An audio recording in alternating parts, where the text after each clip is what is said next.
সরাসরি দিয়ে চলতে পারবে না। সুতরাং বাংলাদেশের জন্য আমি শুভকামনা জ্ঞাপন করছি এবং তাদের উত্তরোত্তর সমৃদ্ধি কামনা করছি, যদি তারা এই তিনটা বিষয়ে খেয়াল রাখে। আর শহীদের রক্তের বিনিময়ে অর্জিত স্বাধীনতা এবং তারা যদি আগে বিচার, তারপরে সংস্কার, তারপরে নির্বাচন, ইনশাআল্লাহ তারা সফলতার মুখ দেখবে। সবার কাছে শহীদ পরিবারের পক্ষ থেকে আবারও শুভেচ্ছা দিয়ে আমি আমার বক্তব্য শেষ করছি। আসসালামু আলাইকুম ওয়া রাহমাতুল্লাহি ওয়া বারাকাতুহু।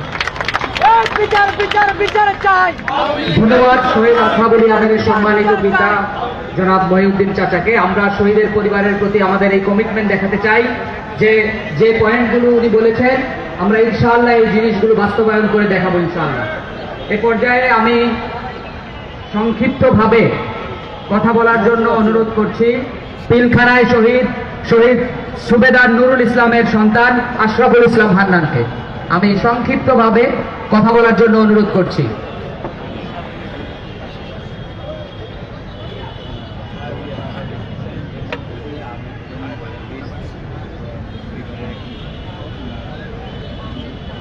আউযু বিল্লাহি মিনাশ শাইতানির রাজিম। বিসমিল্লাহির রহমানির রহিম।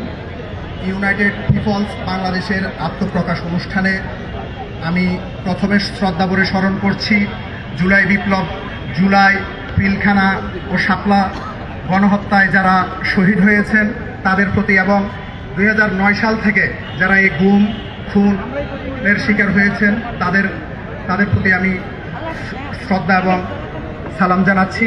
আর উপস্থিত সবাইকে আমি শুভেচ্ছা জানাচ্ছি। আমি পিলখানা হত্যাকাণ্ডে একমাত্র বাধাদানকারী শহীদ কেন্দ্রীয় সুবেদার মেজর নুরুল ইসলামের ছেলে।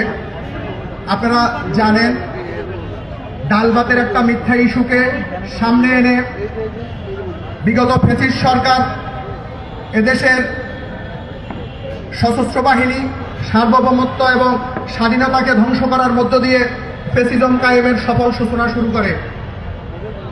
আপনারা দেখেছেন ডালভাতের একটা মিথ্যা ইস্যুকে সামনে এনে মাত্র 2000 টাকার কমিশনের মিথ্যা গল্প বলে 25শে ফেব্রুয়ারিতে সেনাবাহিনীর অফিসারদেরকে মেরে ফেলে কিভাবে পুড়ে ফেলা হয়েছে, কিভাবে গণকবরে নিক্ষেপ করা হয়েছে, কিভাবে বায়োনেট দিয়ে লাশ ক্ষতবিক্ষত করা হয়েছে। আপনারা দেখেছেন আমাদের এই শহীদ পরিবারগুলোর আবেগকে মিথ্যাচার করে বেগম জিয়াকে